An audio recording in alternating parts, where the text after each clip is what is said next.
So I had actually been pursuing a career in music.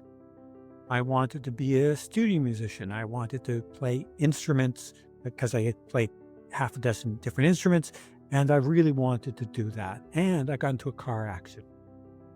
And the car accident meant that I was unable to practice the number of hours that I was going to need in order to be a adept, prolific studio musician. So I had to find another path. I found something else as I was exploring possible paths.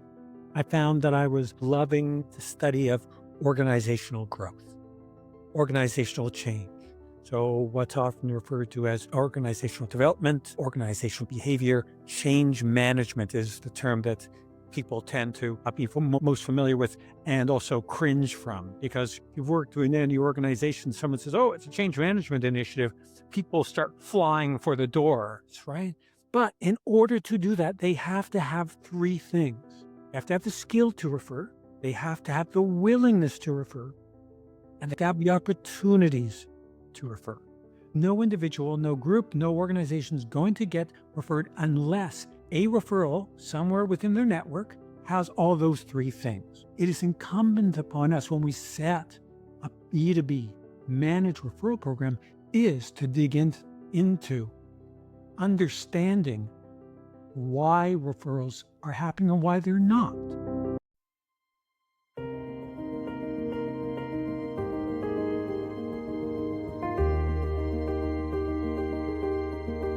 In a world filled with possibilities, one truth stands out. Everyone is a pathfinder in their own journey. Whether it's charting new territories in leadership, embracing the future with technology, or nurturing humanity, pathfinders are everywhere. Pathfinders, a platform built for everyone. We believe in the power of connection, the spark of curiosity, and the potential to inspire. Here we bring people together, not just as professionals, but as dreamers, thinkers, and change makers. Through engaging podcasts, thought-provoking digital conferences, and dynamic audio roundtables, and many more, we create spaces for meaningful conversations. We celebrate those who seek to understand, innovate, and lead. People like you.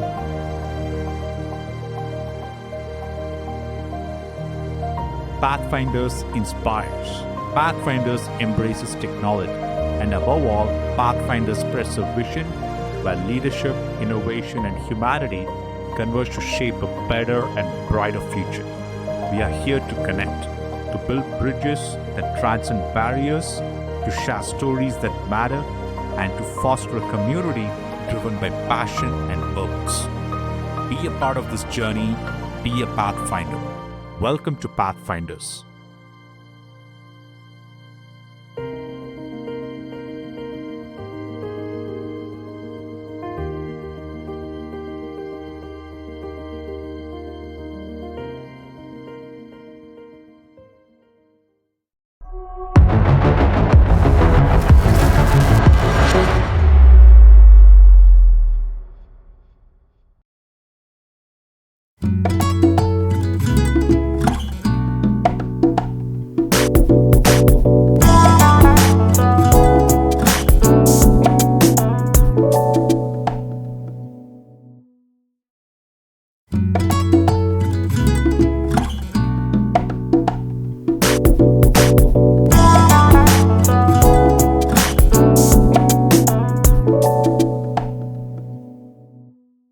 Every business runs on systems, but most systems are not the problem.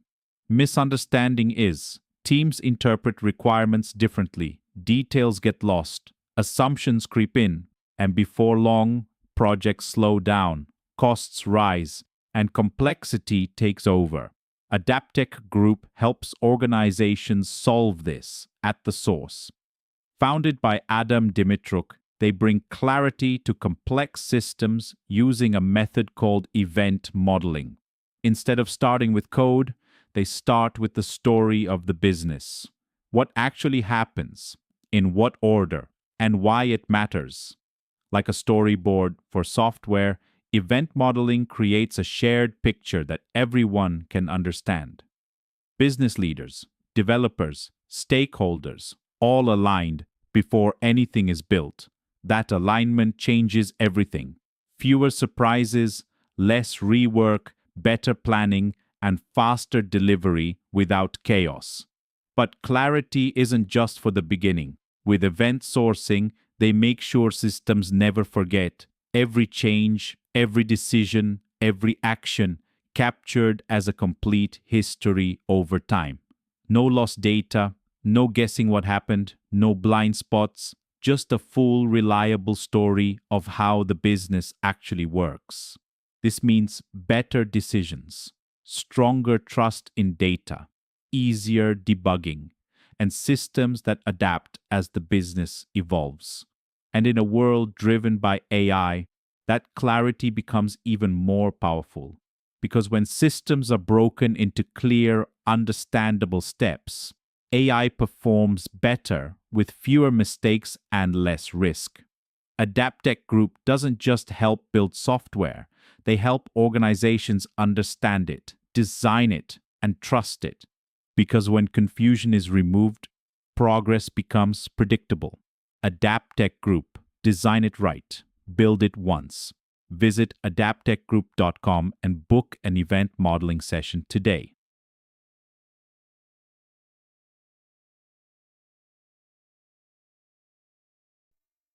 Hey everyone, welcome to Pathfinders podcast. Today we have a brand new guest, Andrew Z. Brown. Andrew, welcome to the show. Thank you very much, Vijay. Please allow me to introduce you. You have done a lot of amazing things. So let me introduce you properly, Andrew. Andrew Z. Brown helps organizations increase revenue, build trust, strengthen reputations, and shorten sales cycles in ways that actually work in the real world.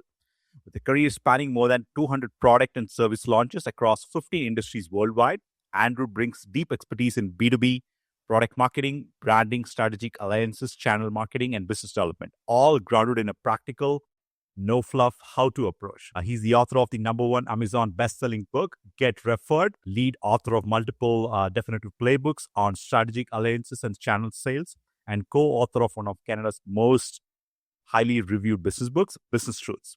Andrew is also a respected voice in the business community, a contributor to the Financial Post, quoted in over 350 articles across leading publications, and a former producer of Canada's most successful business podcast, BusinessCast, with an audience of over 100,000 business leaders. Whether advising execs, writing for Dragon Den's Arlene Dickinson, or helping organizations turn strategy into revenue, Andrew is known for clarity, candor, and results. I'm excited to dive into his insights today. Andrew, welcome to the Pathfinders podcast. I'm so excited. Sorry we couldn't do it last week. I got sick and whatever, but let's dive in today. Sure, Vijay, I'm thrilled to be here. Thank you very much for having me. And I am excited to have a chat.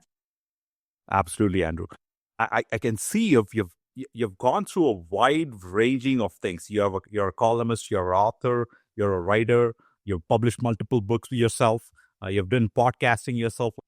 Where did it all start, Andrew? If you mean, like, what was the young Andrew like when you were, you're still young in, yourself, but I'm saying when you were like 15 years old, 18 years old, what was that Andrew like? What was that time frame and period like? If you could, we could start from there, that would be great. Sure. I had a key inflection point in my life's trajectory, which then also was reflected in my career trajectory. So I had actually been pursuing a career in music. I wanted to be a studio musician. I wanted to play instruments because I had played half a dozen different instruments, and I really wanted to do that. And I got into a car accident. And the car accident meant that I was unable to practice the number of hours that I was going to need in order to be a adept, prolific studio musician. So I had to find another path. How old were you when that happened? The accident happened? That happened when I was 24. And so it really turned things around for me because, again, I was planning, you can imagine, building skills, networks, infrastructure, support systems in order to go down one. And then all of a sudden, that was derailed and I had to go somewhere else. And I didn't know where I was going to go. I found myself going back to university, and something was reawakened in me. I found something else as I was exploring possible paths. I found that I was loving the study of organizational growth, organizational change. So, what's often referred to as organizational development, organizational behavior, change management is the term that people tend to be most familiar with and also cringe from. Because if you've worked in any organization, someone says, oh, it's a change management initiative, people start flying for the doors, right?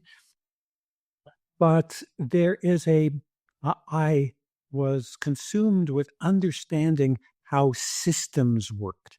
And in organizations, there are individuals. We're great, and we're varied, and we're dynamic, and we're a messy species.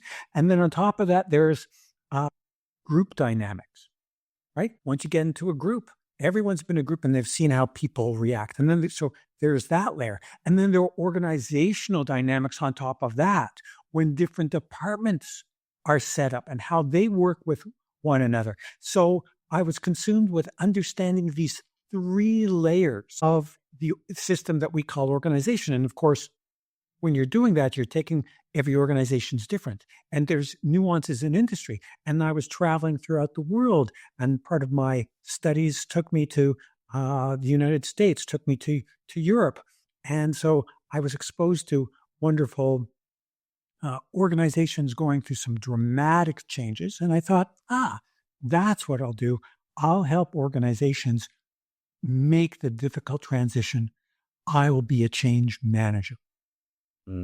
That's where I thought I was going to go. And I do that in a sense, but I do it in a different way. I do it with the objective of helping organizations grow their revenues. Because when you help an organization grow revenues, when an organization says, really, growing revenue right now is a priority, or these kinds of revenues, or these kinds of products or services, or this timetable, then that opens up the organization to try exciting things.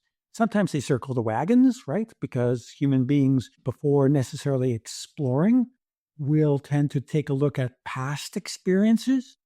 Right. But this is also that interest in change, and that focus on revenue is what led me to the business and what I've been doing for the past 30 years. Got it. I didn't think about it as much actually before the conversation, but like as you start explaining, something that struck me was like you having that musical brain of yours initially, when even though you loved it, you couldn't pursue that further. But like you're working with people and organization and group dynamics, and being an author and a podcaster and a writer. I think, I don't know, would it be fair if you like orchestrating in a way, like the composers do, like the musicians do, like bringing an orchestra together, orchestrating people, orchestrating companies, the groups? How would you define, if there's someone else, define Andrew? I like that analogy of orchestration.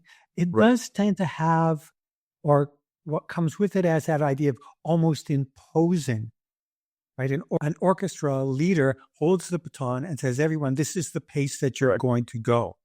Right. However, while there are leaders within organizations that do that, the more inspired leaders, the more effective leaders, those who are more compassionate and more interested in learning and growth, are the ones that are less baton. They may set a pace, they may set a general direction, but they allow the inputs of others. I mean, and so, it depends on how much of a director is the orchestrator. Is it one that leads with a firm hand and says, this is the way, and everyone does this? Or is it an orchestra leader or an organizational leader that brings out the best in the performers and allows them to flourish and find themselves and see how they can help one another? So I tend to go towards the latter of those two. That's the kind of dynamic that I like to work in, and I like to bring when I'm helping organizations grow their revenue. Got it. I hear this the author, someone I love, Robin Sharma. You might have heard about him for sure. The monk who sold his Ferrari guy. He Yes. wrote a book that said, it's I read it a while ago. It says the leader without no title, the leader who had no title. What's your comment on that for a leader to not have a title? I'm sure everyone can lead in different ways. What are your thoughts on that? I thought I'll pick your brain on that. So a leader without a title. So a few things. First, there is, practically speaking, when someone's working in an organization, they are given a title, and with that title, there's baggage, good, neutral, or bad baggage. So if you're an EVP of sales and marketing, whether you like it or not, there's a particular perception of that. And you have to be aware of that. Now, there are parameters, like an EVP of sales and marketing probably isn't going to have a huge role in the development of what's happening in the facilities, right? There are boundaries. So again, there within that perception, then it's a matter of, okay, how are you going to operate? What kind of leader are you going to be within those parameters? And yeah, you may stretch out. A good leader, I've always found, is one that is very aware of and respectful of the interconnection between the other spheres within the organization. And I've worked with executive committees, senior councils, boards, and those leaders that have touched, who have spent time in those roles. They say, oh, you know what? We want to build an organization. All right, well, we'll need resources. So, we have to understand what human resources is doing. Okay, so that we get the right team. Oh, we got to have the right finances. Oh, well, what's our bank telling us? Oh, you know what? We've got to have the right assets in place. So how's our operations going? So there's that interconnectedness that people can get a sense from when they're sitting on senior leadership teams. The challenges, when coming back to, again, one of the things within organizations is the team dynamics, right? We're sat around where the VP of one department is protecting what they consider their fiefdom, their people, their resources, and they see it as a zero-sum game, right? So if VJ gains something, I lose something. Right. And so, again, when a leader without a title is kind of a cool idea, I think that what I take sometimes away from that notion is that there's something that has to permeate from that leader that transcends the title. So whether that's wisdom or kindness or discipline, that kind of what they tend to bring out or imbue in the rest of the team, that then becomes that sort of informal leadership. And you can have an organization where there is someone with a recognized leadership title, but they're not really conceived within the organization as leader. Right. And so those are those types of leaders that permeate the confidence and the discipline and the ability to bring people together on an individual level or at a group level. I'm just rattling on. Sorry about that. No. You're spot on. So, you're 24 years old. That incident happens. Yes. And you're looking at organizations, and you want to maybe not call it change management, or you want to be that agent to bring about change during difficult times in an organization, having those difficult dialogues with people. And how do you get into different roles that you have created for yourself? Sure. In terms of being an author, podcaster? So what was your push behind all of that? So when I came back and when I went to university and again did studies around the world, I was creating my own. I was in a program that allowed me to come up with my own business plan. So it forced me to say, okay, what is it that I'm going to do? What is it that I'm going to accomplish? How am I going to measure success? And who is going to be evaluating me? And put a budget and a timeline on top of that. So that program enabled or compelled me to do that. And so that was very liberating because it breaks you out of the, let's say, traditional spoon-fed kind of approach that academia typically has, right? They have a curriculum, you learn the curriculum, and you're supposed to then be fit in order to go and work in organizations. And most organizations want the different kinds of skills that actually Yeah, sure, those are nice to have, but it's actually being able to adapt, work with colleagues, manage projects well, manage people, all those kinds of things. So 24, as I was going through that learning, I also recognized, and I was speaking to a lot of consultants. I was reaching out to, there were a number of big consulting houses that I reached out to, and some of them actually had me come on and do some research for them because they wanted to know what was happening in change management. They were dealing with difficult clients. So I was able to act as a bit of as an advisor. But when I completed my program, I realized that I had to look for areas in organizations that were more open to, more adept, more likely to be fruitful ground for change. And I found that marketing and sales are by their very nature open to that. And that's because they sit on the border between the organization and the industry they sit in and the environment they work in, the customers, right? They sit on it's a wonderful point of intersection. And so when you have content coming in and you're curious and you say, okay, how are customers engaging with our products and services, right? You're deliberately, with intent, trying to bring in insights that are not inside the organization. That's going to stimulate change. That change, again, can take a lot of different forms. Sometimes it's people going like this, I don't want it. Or sometimes it's investment in certain areas. Sometimes it's reacting quickly without thought. But sales and marketing are those areas within organization that lend themselves, that are propelled by change more than a lot of other areas within an organization.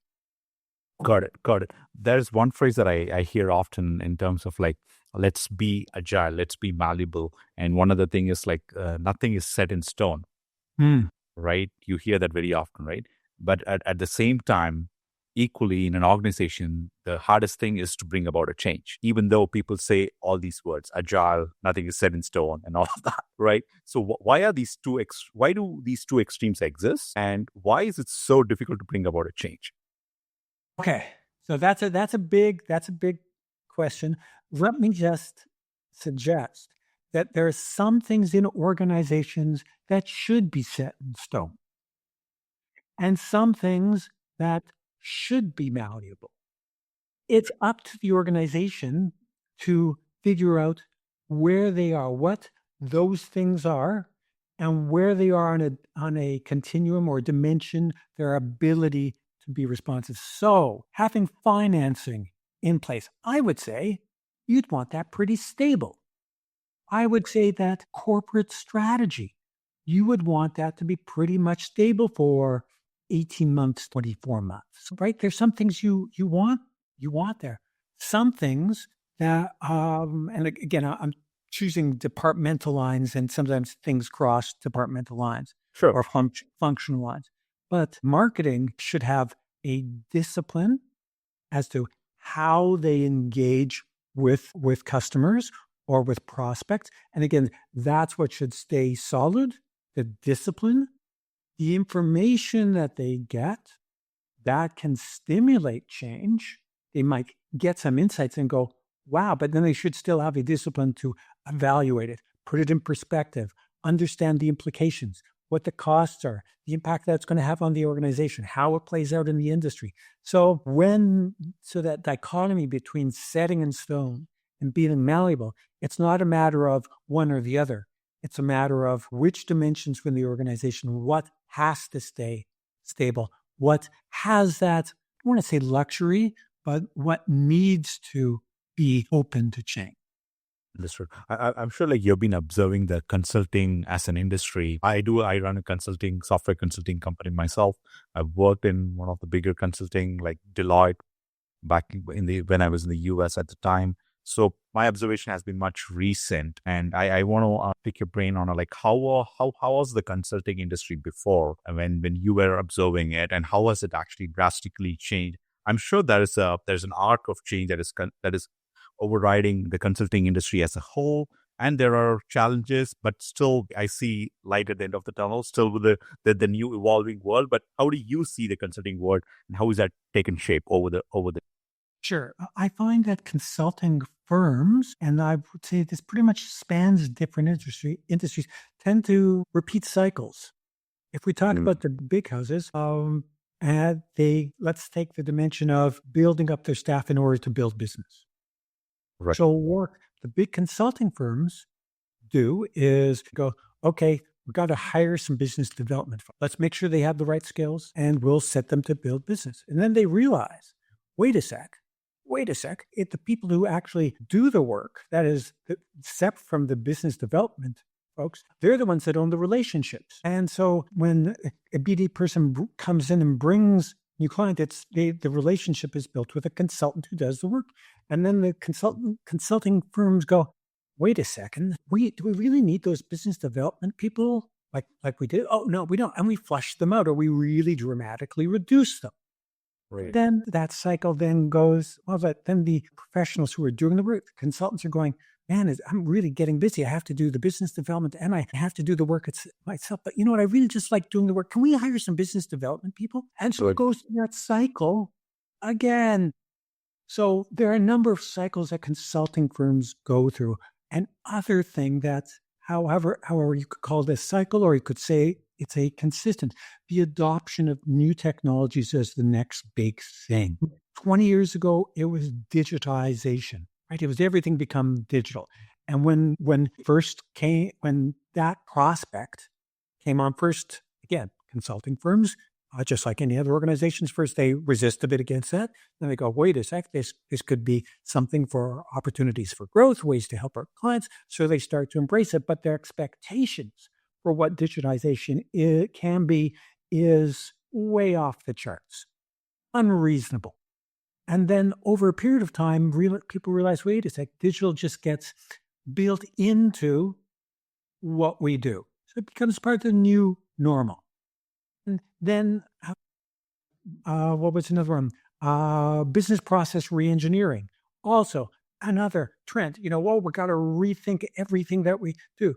Oh, you know what? We just have to. And then over a period of time, it's like, okay, that's built into how we become more efficient. So it's these ideas of these transformational changes turn out to be incremental changes because humans and the systems we create, again, our teams and our organizations can only take in, learn, apply, understand the consequences at a particular rate. Our key limiting factor here is the brain.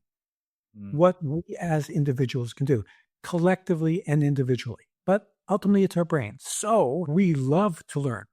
Humans that live long, happy, fruitful lives, organizations that live long, happy, fruitful lives are organizations that learn. Right. And so whether you call it cyclical or whether it's something that's consistent, one thing is that those organizations that do stick around are the ones that learn and recognize that some of these upheavals or things that we thought were going to be momentous are our attempts to continue to move forward in some area, but it's going to be integrated. It's not going to be instantly more transformative.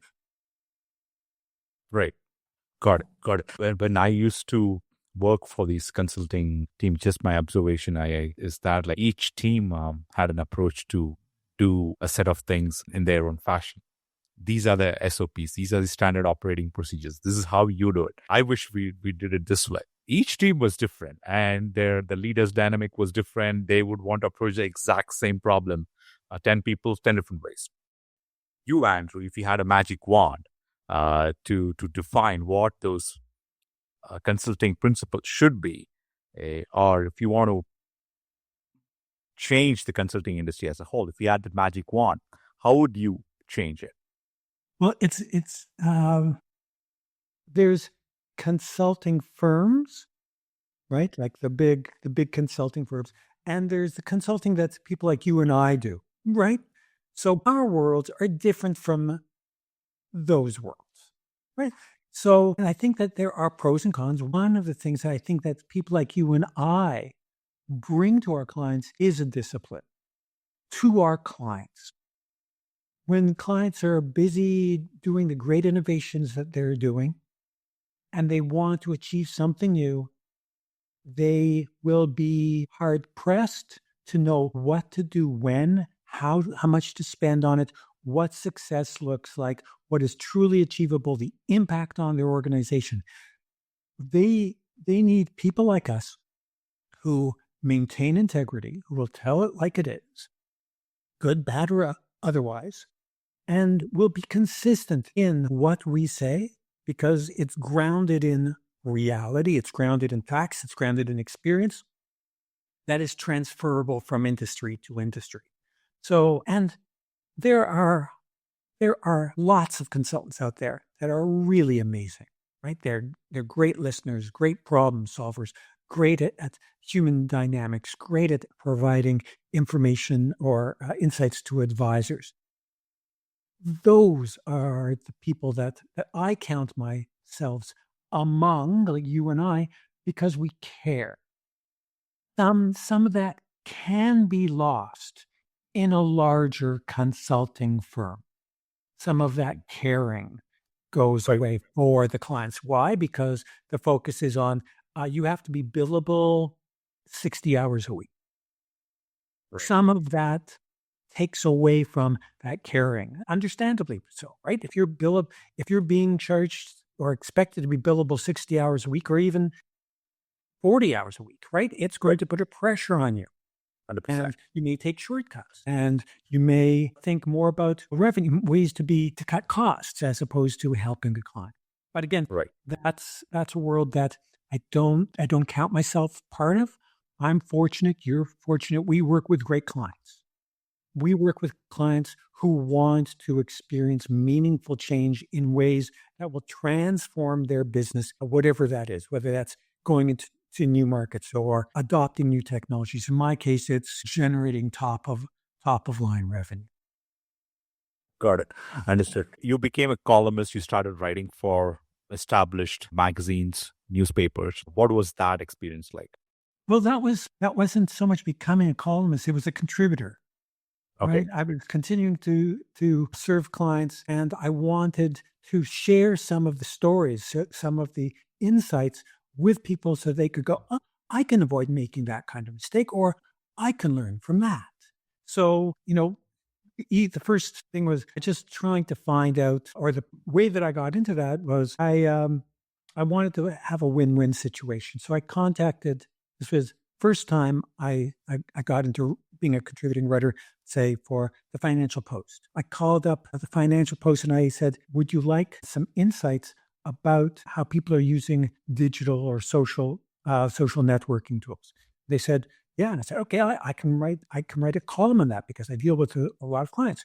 And I phoned up LinkedIn and I said, how would you like stories about LinkedIn told in the Financial Post? They said yes. And then I phoned up some PR companies and I said, how would you like to look like a star within with your clients? And they said, sure. How do we do that? I said, well, I can, if I interview your clients, we'll get them in the Financial Post. So everyone won. The Financial Post got content, LinkedIn got promotion, the PR companies looked like stars with their clients, and it cost them nothing. And Right. I got to build my network. So everyone won.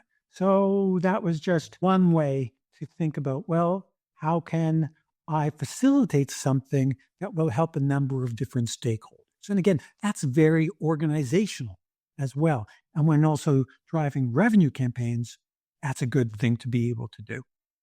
Got it. Got it. And I've watched a lot of entrepreneurial shows. Mark Cuban, Kevin O'Leary, Robert Herjavec, and few others. I don't remember. How was that writing for Arlene Dickinson in the Dragon's Den? I'm sure it's a similar show. Right. And what was that motivation and experience like? Again, came out of me saying, well, again, I've got some insights here. And interestingly enough, a few years before the first Dragon's Den, I was giving back to the business community by teaching at a university. And I set up essentially a Dragon's Den.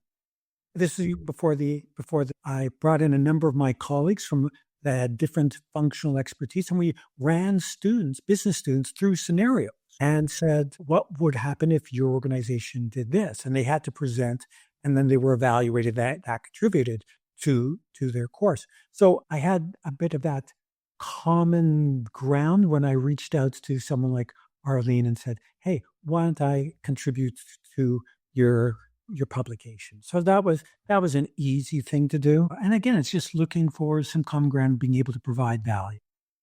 Got it. Got it. One thing I notice about, like, I think once you start like putting your pen to paper, your thoughts to action, you start writing. I don't think you can stop it. You got to keep writing. That's Yeah. Now, I agree. Our brains are very much based on more of an analog way of engaging with text. We think differently when we read a book. We think differently and remember differently when we are writing versus typing or engaging on screen. And that's hardwired. That is, our brains, our physiology takes in information, consumes it, digests it, makes sense of it, remembers it, re-remembers it differently when we deal with things analog versus digital. It's not better, it's not worse, it's just different.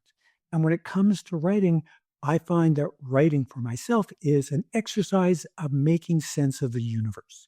The universe is complex. Each of us, even if you were just a single person that knew nobody and you lived in the corner of a room, still the universe is complex. Just surviving is complex and it's messy. And writing is my means to try to bring some order to that messiness. Got it. Got it. I love it, actually. I love the smell of the new book. I like to read. I don't read fast. I read very, very slow. My wife, on the other hand, she can finish a book in like 3 days. I'm not that. For me, it could take 30 or 40 days. I'm very slow reader, but I read it with intention. I try to grasp as much. I'm not a cover to cover person, but at the same time, even if I read a page, I want to at least like grasp what's in that page. So that's where I come from. Going back to your writing journey, like you've written a lot of books. I mean, we'll get into Get Referred, but what was your first book writing experience like, and what was the motivation behind that? So it's an atypical journey. My first book emerged from a podcast. So the podcast called the BusinessCast at the time had over 100,000 business owners and leaders across Canada. That was, we were regularly being listened to. And it's because we sat down, myself and my a colleague / friend, we sat down in a coffee shop and we were just talking business issues. And then we started, oh, you know what, we'll bring someone in. And then we became far more intentional. And we said, okay, well, let's see who we get who has great insight. So we found ourselves getting, let's say, the head of Best Buy or the head of what is now Tangerine and of Java Juice and a number of different industries. And so we started interviewing these people just around a coffee. And then an association came to us and they said, we'd like to publish you. And they thought we were just going to take the transcripts from 30 and 40-minute podcasts and print them out, give them that and say, and slap our names on it. And I said, no, we can't do that. That would not be fair. We would not be right to do that because we have to think in terms of the reader, how people read versus how people listen. Right. It's different. So I found myself taking these long conversations and boiling them down to a page and a half or 2 pages. And that turned into the book called Business Truths. And that was lessons from across every area of a business: finance, sales, marketing, facilities, operations, human resources, innovation, growth, every element. And we had good people from each. And then we distilled lessons from each. And that turned into the book. So again, that was an unusual path to get there. Right. And it was fun. It was frustrating, but it was a good exercise. And I enjoyed it. And the book was very well received. So that was the first book. And then subsequent books came more out of what I was doing on day to day, which was setting up strategic alliances, setting up channel reseller programs, standing up multi-million-dollar sales and marketing infrastructure. And so I wanted to, again, distill some of those lessons into something that was practical and actionable. And I think I've got the right balance now with Get Referred, because it's sort of 30 years in coming, but it only then took me a few months to distill, but it took me longer to work with layout and design because I wanted people to be able to digest the information quickly, to see the relevance, to see the sequence. Again, humans tend to flow back and forth between learning linearly and learning sort of offshoots. That's what hyperlinks are. Hyperlinks are learning that's not linear, right? Where you go, oh, let's see this, the sky is blue. Oh, wait a second, the sky. And I click on that and now I'm on to a different tangent. We tend to learn by trying to get that additional context. And so helping someone learn a complex idea like how to leverage referral sources in a systematic way is difficult. It requires context. It has to recognize nuance within business and within people. So I spent a lot of time on the layout and design and the sequencing to make this an easy, digestible piece. And I know that you just started or you're getting underway with Get Referred, but of course I'd be fascinated to get your thoughts. And I should say, Vijay, as well, as a way of saying thank you, I'd like to offer up half a dozen copies of the book to your listeners. So you decide who gets a copy, but just let me know. I'm happy to send them a copy of the book. It's a great honor. Thank you. I appreciate it. Yeah, there definitely. And whatever we could do to get the word out and share the message, absolutely. Let's do it. I had a question about Get Referred. We'll do that exercise of like reading a portion. But before getting to that, as I was like skimming through the book and I was trying to understand, one piece is that the invisible gap of high performers. That is perception versus performance. And there are high performance out there, but they're not getting referred as much. In their mind, they're actually performing the greatest, but at the same time, they're not getting referred as much. Is there a gap in terms of like the high performance, the invisible gap, if you will? Okay, so let me make sure I've got this right. So just so that I understand. So organizations always think that they have an awesome product, awesome offering, awesome brand, awesome people. Right. However, they're not always getting the referred business that they expect to be getting. So if the question is there something that's different between those organizations that have all that awesomeness that do get referred and Right. all that awesomeness and don't get referred? Got it. And there's no immediate short answer to that. There are a number of reasons why organizations do get referred and a number of reasons why organizations don't get referred. I boil it down to the book to the individual referral source. We have to break it down to the simplest possible element. An individual can refer you. But in order to do that, they have to have three things. They have to have the skill to refer. They have to have the willingness to refer. And they have to have the opportunities to refer. You'll never get, no individual, no group, no organization is going to get referred unless a referral somewhere within their network has all those three things. Now, of course, there is a blend of those things. Some people have great opportunities to refer, but we don't understand what are their motivations. What are their motivations for referring or their motivations not for referring? And some people will have the right skills to, but won't have the right opportunities. So it is incumbent upon us when we set a B2B managed referral program is to dig into understanding why referrals are happening and why they're not. And that's why it becomes very bespoke. And the critical thing is, it is about growth. There's a huge disparity in conversations. It's been going on for decades. Digitization brought this up. this idea of scaling.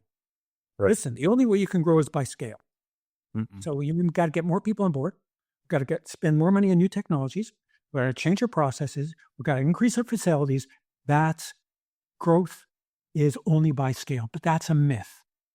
Right. And a well-developed, well-executed B2B managed referral program will exceed all growth expectations without making those investments in new people, new processes, new technologies. So it's important for organizations to really keep their eye on the ball.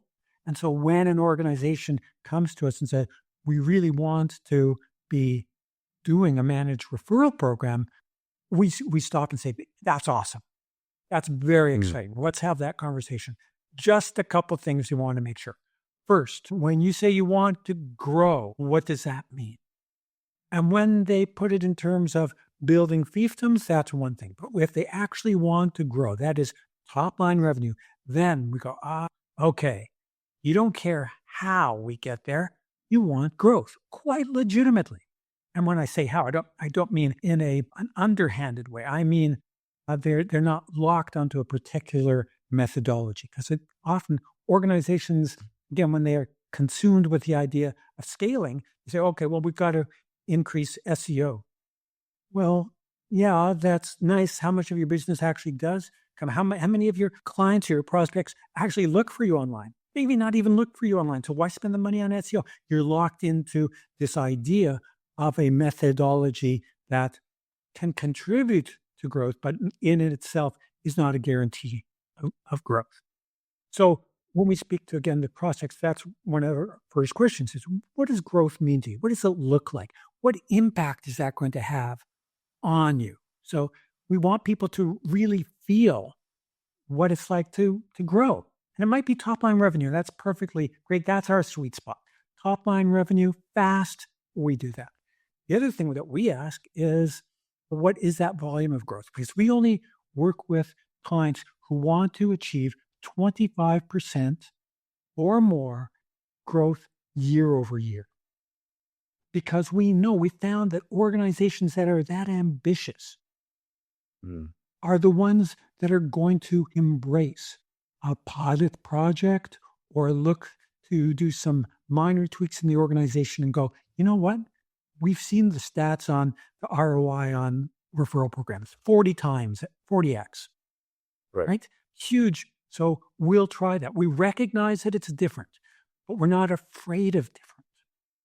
And yet the idea of referrals is not all that different. It's an interesting conundrum, right? The idea of referrals isn't new to anyone, but managing it, harnessing it, doing it with intention, that's new. Got it. I would like to take a page that you want to point me to, and maybe we can get into that. I can read a passage or a quote, whatever you like, and we can have a conversation around it. If you, Again, I'm not wearing my glasses, so I'll talk about the topics of the chapter names. Okay. You can point me where I have to go, if that's okay with you. Sure. Actually, should we pause this while I get? Yeah. Go ahead. Get to it. No problem. Don't worry about it. It'll be edited. No. Okay. Awesome. Okay. Thanks, Vijay. Let me just put my glasses on. Didn't mean to put you on the spot, but like That's all right. That's all right. I wanted to get more people get a taste of get referred. Hey, that's all right. Let's see. We have the section 1. I want to dig deep. Okay. Oh, it's a good section. Go to page 124. Section 3, I suppose. Okay. So here we talk about who refers, and then we talk about when referrals are made, and then it goes to 127, preferred conditions. Yeah, that's or 130, and so maybe we do 124 and 132. Who refers and why people refer tend to be big questions that people really want answered. Those are two big questions. Who refers and why referrals refer and don't refer you. Got it. Who will refer you and why referral sources will not refer you. Yeah, that's it. There's another one. So Who will? And yeah, those two are good questions. There's very much asked. We get that asked a lot. Got it. I'm going to read an initial paragraph from who will refer you. Okay. And then you can dive in. And I'll do the same for why referral sources will not refer you. Okay, sure. Let's do that. So who will refer you? So this is from the Get Referred book by Andrew Z. Brown again. So get your copy today. So I'm just going to read a portion from Who Will Refer You section. One of the most common myths about referral source centers around who is most likely to refer you, your offering and your organization. The prevailing assumption is that your current customers and clients will be the most willing and able to refer you. The thinking behind this assumption is summed up by the following. Our customers are with us because they choose to be. At the same time, our customers have a vested interest in seeing us have continued success. So why wouldn't they choose to support us in the work that we do by referring us? Furthermore, they know how great we are at what we do, so they can speak to that easily to anyone. Right. Thank you. Man, I sound so wise, don't I? You're incredibly wise. Right, Craig. So let me just pick up on that. So yeah, that's a question we get asked a lot. Who's going to refer us? And the assumption being that's going to be, as I said, existing clients or customers. The reality is that if you're awesome, your current clients may very well choose not to refer you.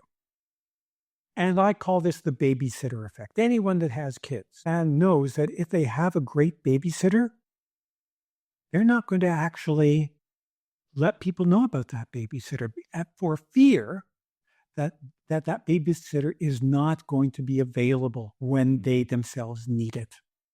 So clients, and this isn't to say that clients don't refer, they tend to do more introductions. So top of the line, hey, you should speak to this person or go check this person out. But they don't do a full-throated recommendation that's fully qualified, that's brought at the right time, that's bottom of the funnel because you're so good. The other reason why existing clients will not refer you is because they've worked with you for a while. They know your warts. Right? They know that maybe customer support is a little slow in responding, or they know that maybe the billing issues are a problem. So when an organization knows your warts, they start to think, I'm okay with that because the value that I get outweighs that inconvenience. But if I'm putting my reputation on the line, personal and professional reputation, by strongly advocating, bringing an opportunity that's ready to buy at bottom of the line, bottom of the funnel, if I do that, I'm not sure that's going to reflect well on me. Right.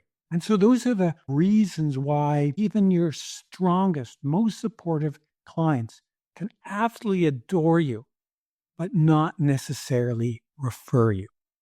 Mm-hmm.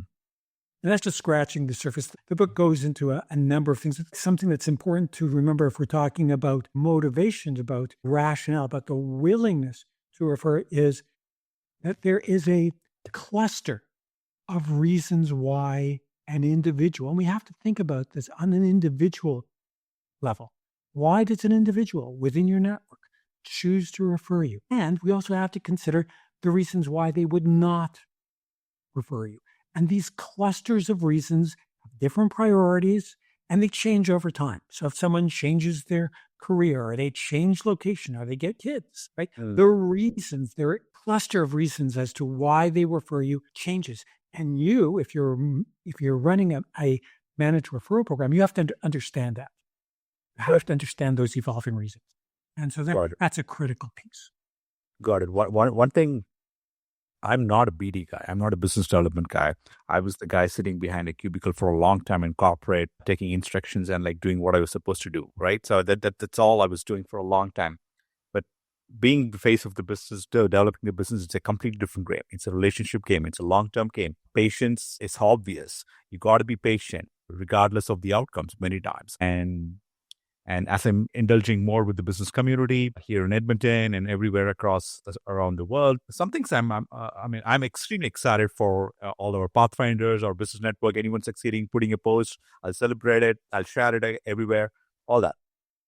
I was watching a clip like a week ago or something like. So there are two different kinds of people you'll come across with. Again, it was from a video clip that stuck with me. One is like when someone sees success, right? So the obvious reaction from people is like either they get inspired. Number one, you want to see others succeed, right? Wishing well and see others succeed. And the other one, some kind, is like either or they get envious. Why am I not doing that? Why am I not winning? This is something I came across. I've also seen it, flavors of it across the spectrum. How do you see that? Well, I think that you touch on something again that's really important, that there are sometimes competing motivations even within us. So, you talk about the two types of people, but I would say people are a bit more complex. And when it comes to referring, it's incumbent upon us as we develop a program and roll it out.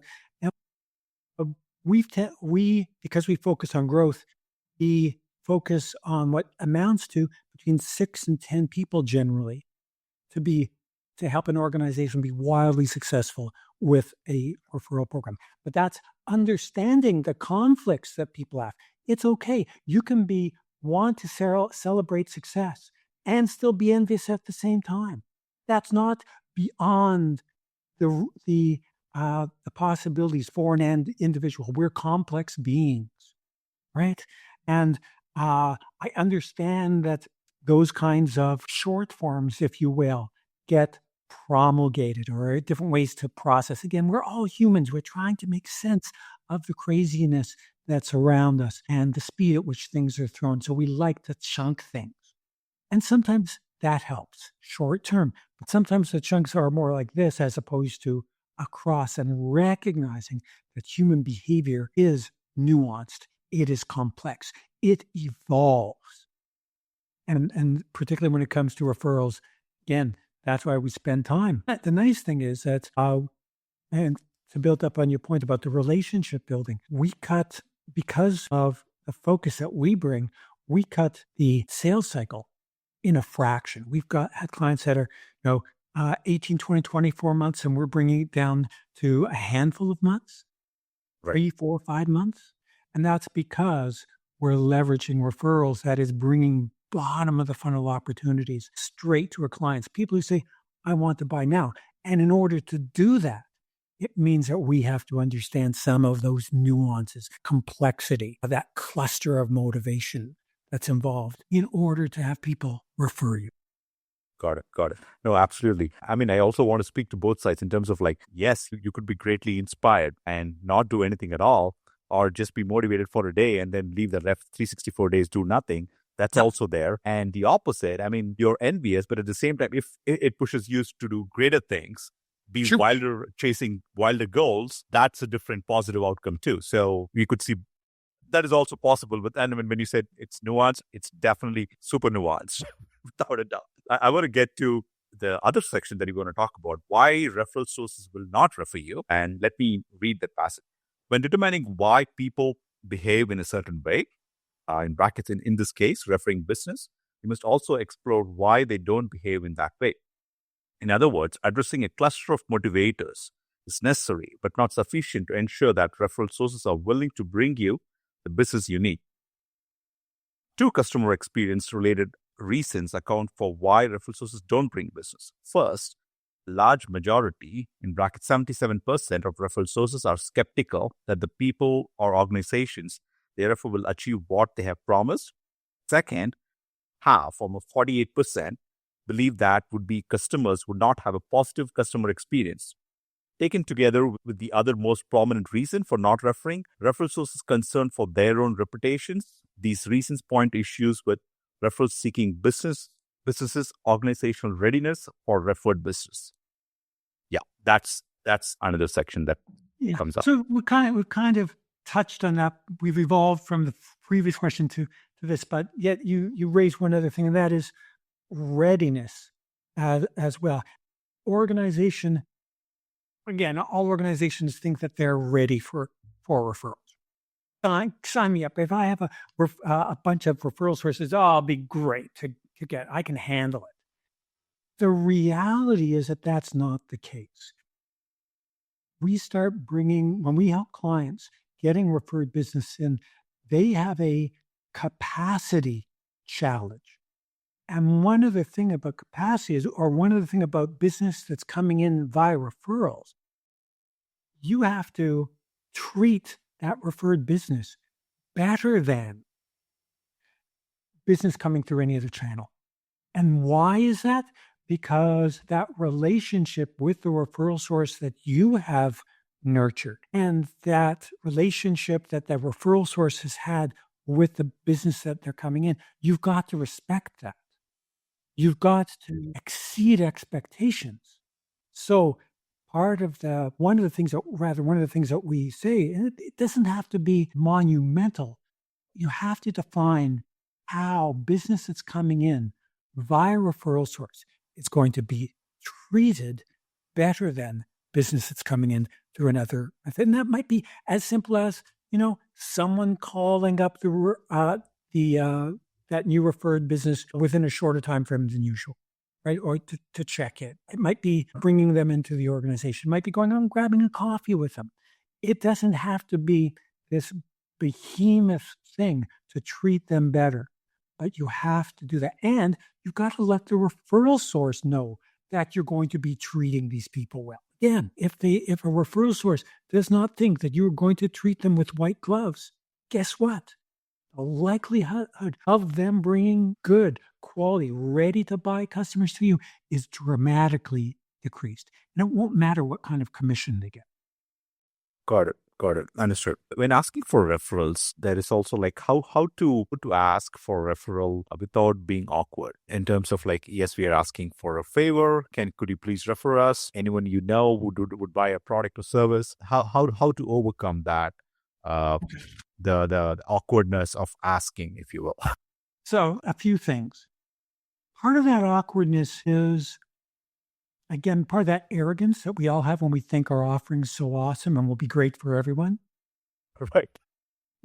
But we just do that. We always think that as organizational beings. We've drank the Kool-Aid and we think we're awesome. So why wouldn't someone refer? So asking someone is a no-brainer. It's cost of doing business, right? You ask them.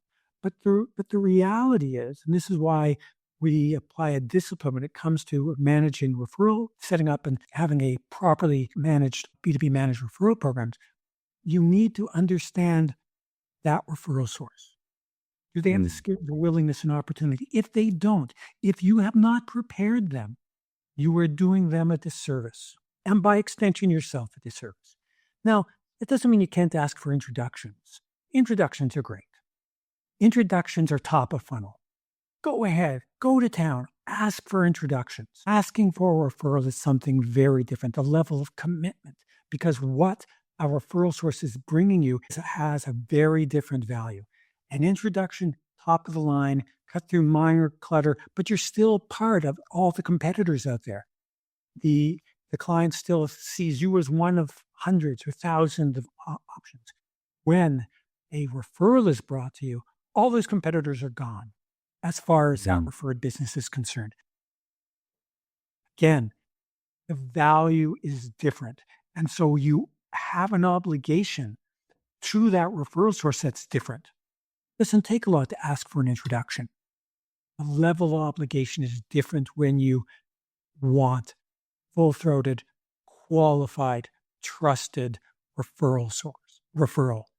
That's different. So it's important to make the distinction.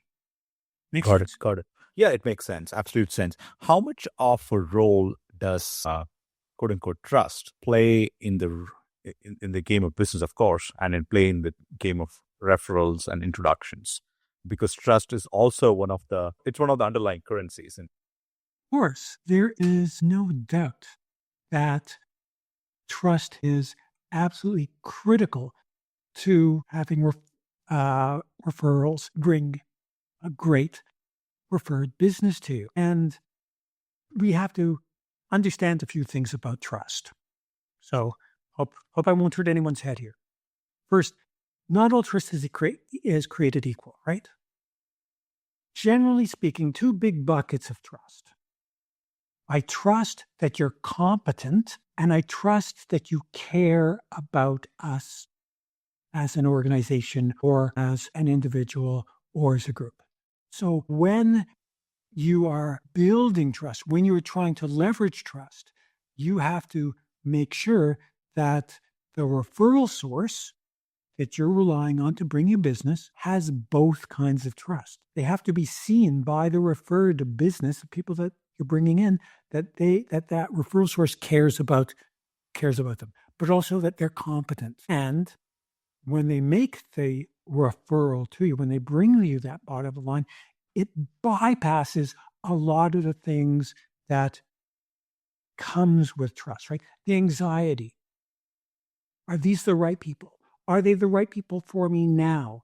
Can they do their stuff? Will they be competent? Will they be transparent? Will they have integrity? That referral source is that wonderful, remember Oreo cookies, right? Oreo cookies, right? Got the two. That the referral source is that gooey center in an Oreo cookie that binds the client, our client, and their prospect together. And that's the trust that both parties have with the referral source. And again, it brings the anxiety.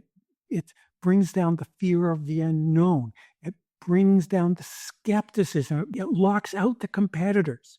So that trust, Right.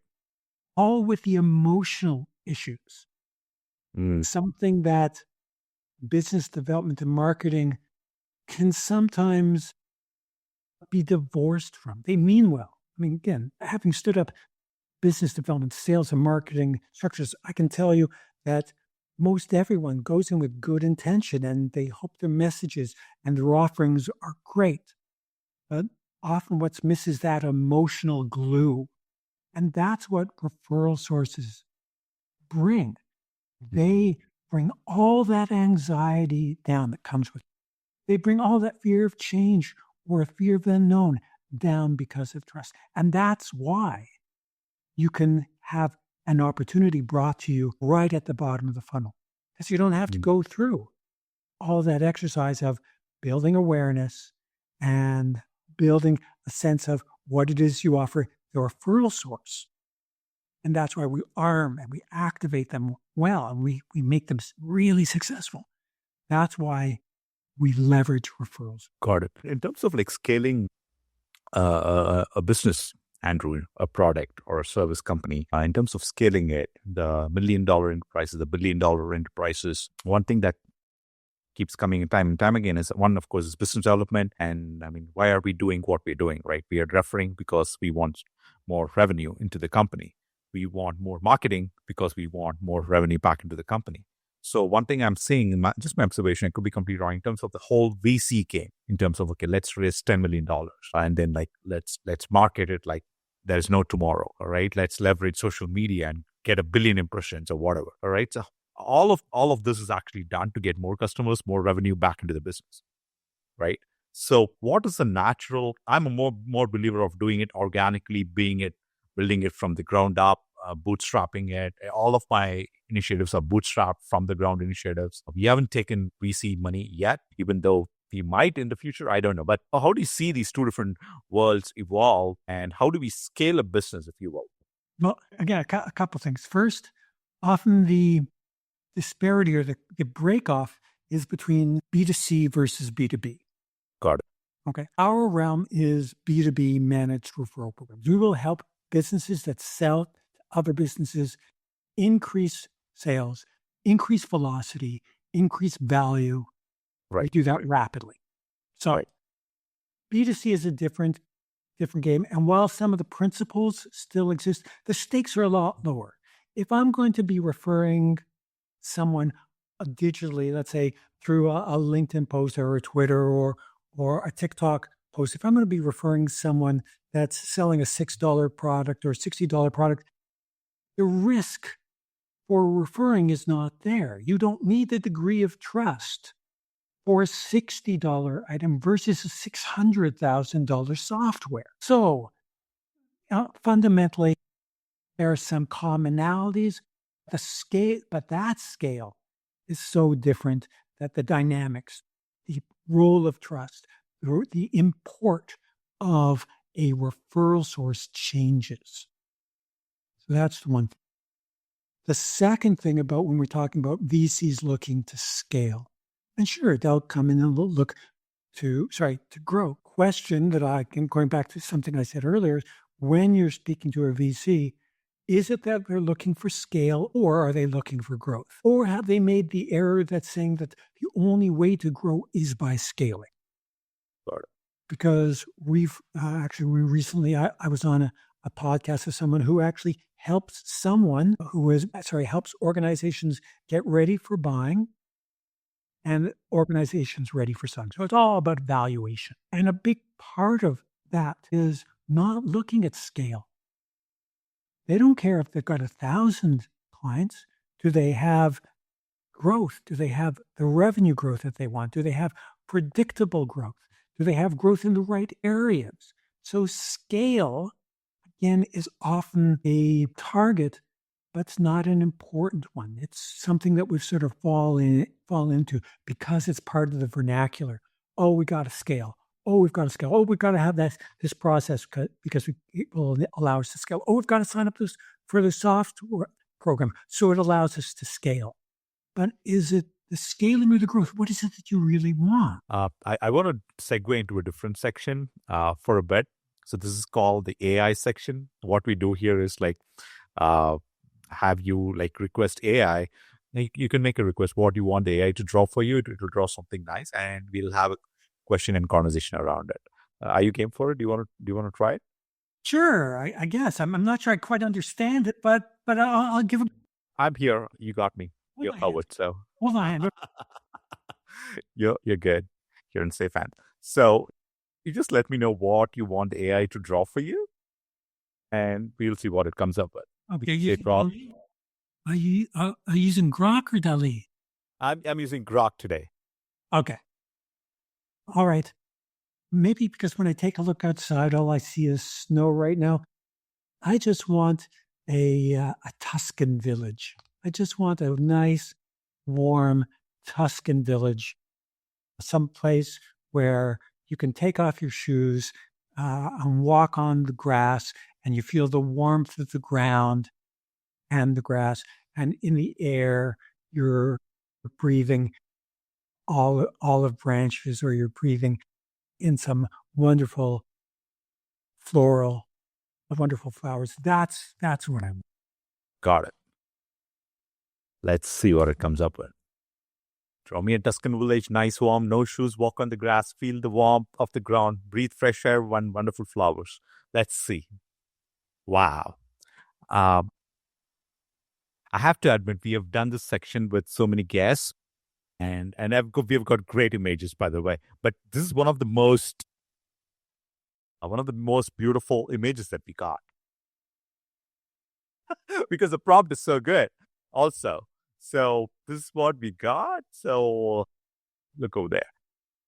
Honestly, that to me, I just feel like going there, sitting outside under the sun with a bit of shade, with some friends, and having a nice sparkling beverage. That to me, now I might feel differently if it's 42 Celsius right now, but it's not. It's far colder than that right now. Absolutely.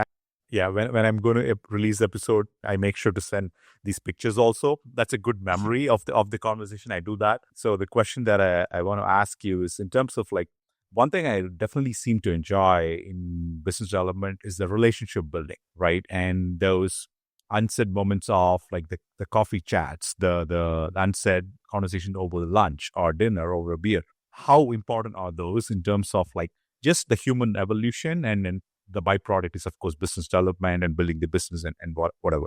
But how important is the relationship building in overall human evolution along the way? I'll share a comment from one of my clients. And they said, and they were talking about referral programs, and they said, it's the closest thing we've ever had to a silver bullet. And I was astonished. It was great to hear that, because everyone's looking for a silver bullet when it comes to business development. And I'd say, tell me why you think that. And they said, well, because everyone talks about building relationships, but the managed referral program puts parameters. It puts a frame around it so the relationship can be fruitful and transparent and serve everyone that's involved, and does it far more with intent than a lot of relationship building is done. When people tend to do business development, Right. there is an implicit transaction often, right? I take you out for a hockey game. You take me out for a cup of coffee. We touch base every few months. And there's an implicit, okay, we'll find some way that we can work together, maybe. And it's not really well articulated. And that's partially because of fear, not knowing what to say, not having a good foundation. But with a referral program, it's completely open. It's very clear. We advocate actually when the relationships with referral sources are created, that you sit down and you actually have a contract. It can be various degrees of formality. Let's be very upfront with one another, because it's being upfront, it's being transparent, it's showing vulnerabilities, it's showing this is what we need. And referral source saying, I'm great at this, but I suck at this. Can you help me out with this? That way I can help bring you, qualified leads. It's that kind of discipline, that kind of framing that makes the relationship active, makes it vibrant. And there's that honesty. Wait a second. We would hope to meet this target, but you seem to be struggling. Okay, well, I need more resources or I need more insights like this. Okay. Versus a relationship that doesn't have that degree of intention. Again, the motivations I'm not questioning the integrity behind the motivations, but often that kind of relationship, a lot of relationship building and business development and sales is nebulous. It's not clear. It's fluid. And what we do is we start to bring sense to that chaos. And again, drive intention. How to get over the mountain of, okay, fine, okay, this is not about the transaction, but it is also about the transaction at some point. How to get over that, okay, fine, we are having this conversation because X, Y, and Z. I try to break that ice very quickly in anyone I'm building the relationship. I tell them clearly, at least it is not about that. Although I would love that to be a byproduct of this relationship. But the first thing that matters, we are, like when I say Zadwell or Pathfinder, we say relationship first, sales last. That's how I approach any person. But some of them end up being great friends. I'm still fine with that. You don't have to, every person doesn't have to bring me $1 million business. I don't expect out of that anybody. But how to get over that hump, Andrew, in terms of like, it is not about transaction, but it is also about transaction at some point. Yeah. And I go back to when our clients are working with and we're evaluating potential referral sources, we spend time listening to the referral source. So I think a big part of is actually actively listening to what is important, what's not important, why things are important now. And so you can have all the best intent and say, and I think it's wonderful that you take the relationship first, sales last. But in the context of a managed referral program, there are targets to be met. Let's not set that aside. We need strong relationships in order to do that. And what helps contribute to a strong relationship is that lack of ambiguity. I liken it to good project management. Right? If you've run projects, you do you raise C chart, right? Right. Responsible roles and definitions. Right. So everyone knows what they're responsible for and when they need to deliver it. And there should be quality standards as well. Imagine having a project without having that discussion. Sure, you might get the project done, but that ambiguity, humans need order. We like to impose structure. We look for patterns, and our brains do that. And when people can bring that additional frame, that additional order, humans appreciate it. Clients often will be surprised by how much direction a referral source actually wants. they usually think a referral source, you know what, leave them alone. They don't want support. They don't want to check in. They don't want any kind of management at all. Wrong.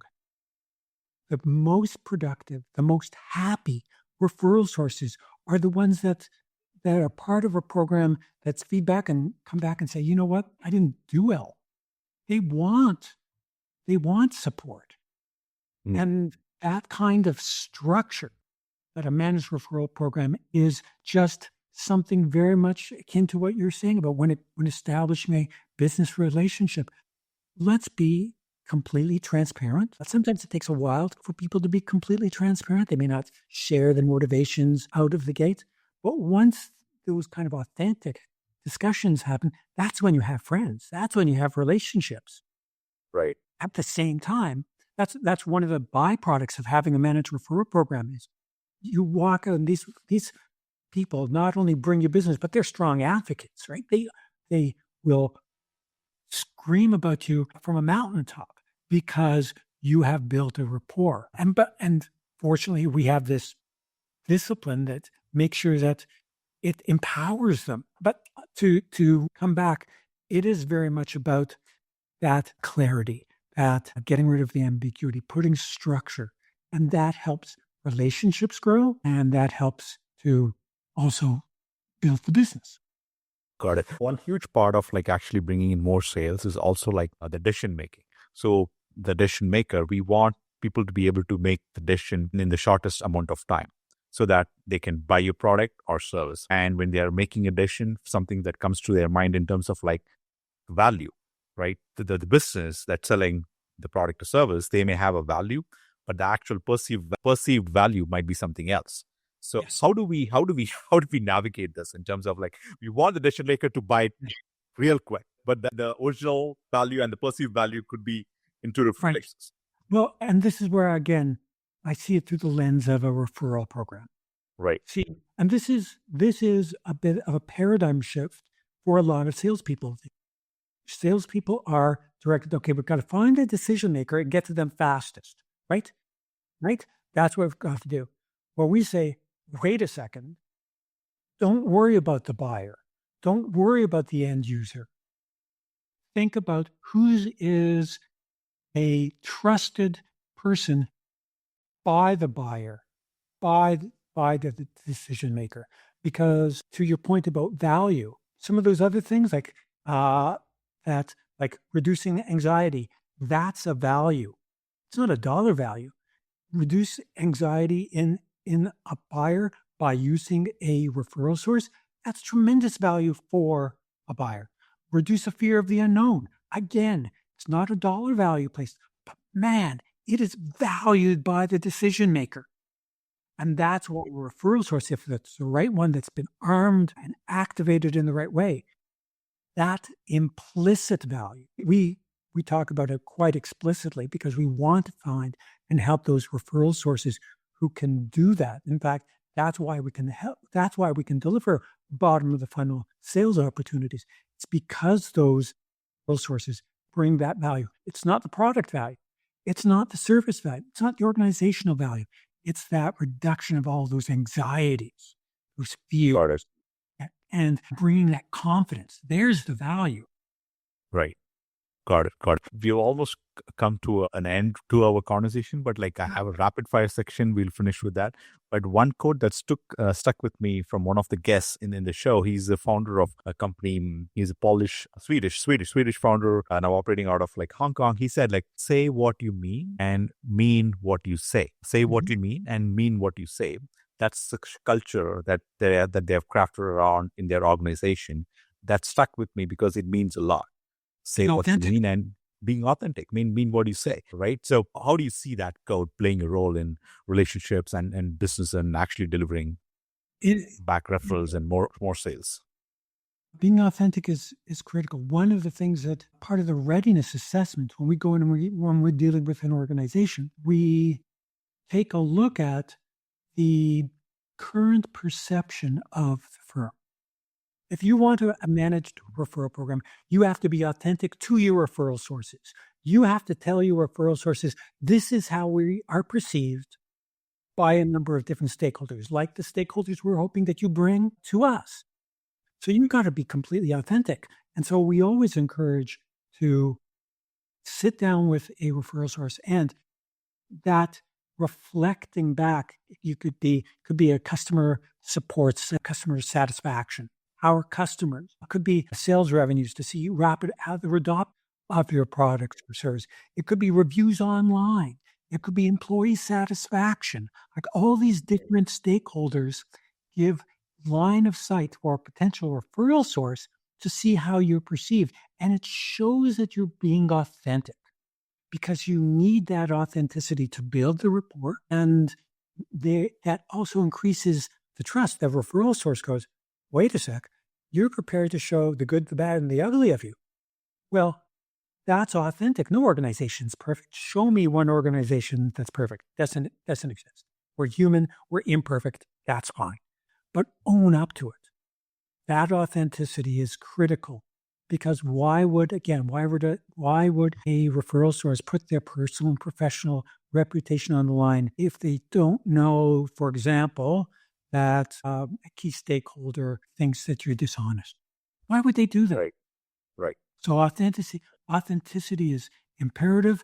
You owe it to the referral source, and that there's certain principles that we always talk about when it comes to dealing with referral sources, but at the core, what do they need to be successful? What do they need? What do they really need in order to be successful? And part of that is you being authentic, showing respect, bringing in integrity. Well, one show that me, Kelly, and Colin do is called The Authentic Hustle. Mm. It's a weekly show that we do. By no means experts or anything. We just talk about the things that are going through, the things that we see, things that we observe, the challenging times, the good times, all about everything. Speaking of authenticity, that's a show that we're already doing. I didn't mean to plug it. That's all right. My pleasure. But it just reminded me of that when you say authentic. Yes, we do a show by that name. So that's great. And the rapid fire questions, Andrew, like you can give a short phrase or an answer, however you prefer, right? So some questions I have for you is like, what's one habit that most increases someone's chances of being referred? There isn't one thing, but I would say establishing a foundation by understanding referral source candidates' skills, willingness, and opportunity to refer. Start there and recognize that if people aren't referring, it's probably on you and not on them. So figure out what the gap is. And that's what we do. What's one small behavior that quietly damages professional reputation? The practice that a lot of people do is when they go to market with a brand new product or service, they will enthusiastically listen to the feedback that is positive and perhaps underplay some feedback that isn't what they wanted. Because again, people set up product teams and product marketing teams, and they've got a lot vested in the product. And when they get feedback that's not necessarily not seen as positive, some can sort of, recoil, retreat, and say, well, that's not as important, without recognizing that maybe it is a symptom of something else. Got it. What's one leadership behavior or attribute that has an outsized impact on the organization's ROI? Wow. Again, my mind's exploding. Let me choose one skill. I'll draw from some leaders that I've worked with. Great listening skills by a leader. And that is listening to individuals, listening and being able to facilitate in a group, listening to what's happening in the industry. So it's not just one type of listening, but being able to actively listen to a number of different stakeholders in a number of different levels. That's key. And that's full time. That's tough. Got it. When it comes to leadership or anyone in the sales pipeline, what's one common mistake that leaders or professionals do when actually communicating important ideas? Oh, again, I'm going to make some generalizations here. Okay. Often because they're the way that compensation is constructed, the way that organizations are built, the way that targets are set, often key pieces of context aren't provided. Why are we doing something? Why are we doing it this way? Why are we not doing it another way? And that's because everyone's out and they're expected to make sales. And so some of that context gets forgotten or underplayed. So, and again, there's some organizations that do it well, but that takes time, right? And there has to be a deliberateness about sharing that content. Got it. Got it. And I just have some fun question just to get to know you a little bit. Okay. If someone has to hang out with you, are you more like a coffee or a tea or a beer? What kind of drink kind of keeps you going I would say in the light of the conversation?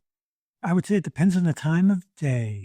I would say that morning it's coffee, afternoon it's tea, afternoon it's something a little stronger.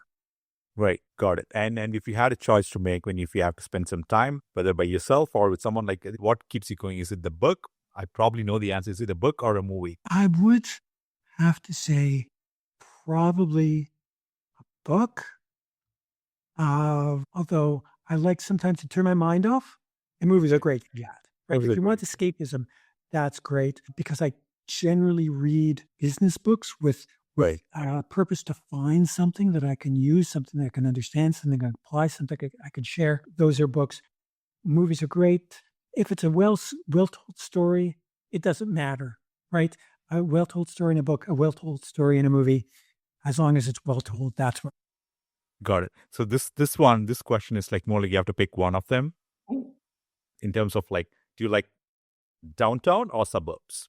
Different. I like to sleep in the suburbs, but I like to spend. But downtown's vibrant, so if I want to meet people, it's downtown. But suburbs are quiet, so I like to sleep up in the suburbs. So it's depending on what I want to do, right? Work in the downtown, sleep in the suburb. Exactly. That's right. Got it. Got it. Okay. Probably Let me ask you: bagel or croissant? bagel or croissant. Croissant. Okay. Beatles or Stones? I think more like Beatles. Okay. And soup or salad? A soup. Okay. All right. I had to get mine in there. No, thank you. So this is probably the last question. Last but one. Beaches or mountains? Can You like both? for different things. Beaches, I find more serene. Mountains, for some reason, the association for me always is more vibrant. I mean, if I'm going up a mountain, it takes energy. It's deliberate, right? And it's inspired when you look over vistas. When it comes to a beach, you sit on a beach and you look over the ocean, which is beautiful, or a body of water, and it's calming. So it's not one or the other. It's where my mind is at the time, right? Sorry. Like Good. Like I like both too. I like the mountains here, but if I get an opportunity to be at the beach, I like that too. But I think what I really like is to keep going. Is to somewhere I heard this song. It's to flow like a river. It's to keep going. Actually, I mean to keep going, and that's what I like. And I cannot be in the mountain for long, or I cannot be in the beach for long either. And that's what I'm learning myself. The older I get. Last question, Andrew. What do you want to leave the listeners with? What do you want to share with the world? Like, what do you want them to hear from Andrew? That's your closing word. Okay, I'm going to flip it to, not surprising, to managed referral programs, B2B managed referral programs, and a few things that I would really want people to take away. One, if you are looking for bottom of the funnel, not top, not generate top, not try to move people through the middle, but if you want bottom of the funnel, B2B managed referral programs is the most cost-effective way of doing that, with ROI in excess of 40 times. So that's one thing that I would do. One thing I want people to leave with. Yeah, something else. When thinking about referral programs, always remember, build a strong foundation. Understand the skills, willingness, and opportunities of potential referral sources. So you cannot build an effective, measurable, managed referral program without that kind of discipline. So that would be the second thing that I would say. And the third thing that I would say, and just a quick reminder that 70% of B2B companies find that deals move through the sales funnel faster when they leverage the right referral source. And so that's a pretty strong business case. And the fourth thing I would say is spend time with VJ. No, Andrew, thank you. It's been a pleasure. I really enjoyed talking to you. It is good. From our first interaction to this one, I really enjoyed it. I want to get as much as all of it, as much as possible out of this book. It's very thoughtfully crafted and with colors, and I think it's made to easily read for a person like me, I guess. So I have to read it quickly now. So thank you, Andrew. I really appreciate the conversation and your time and your insight. Thank you. It's been an absolute pleasure. Thank you for being such a gracious host.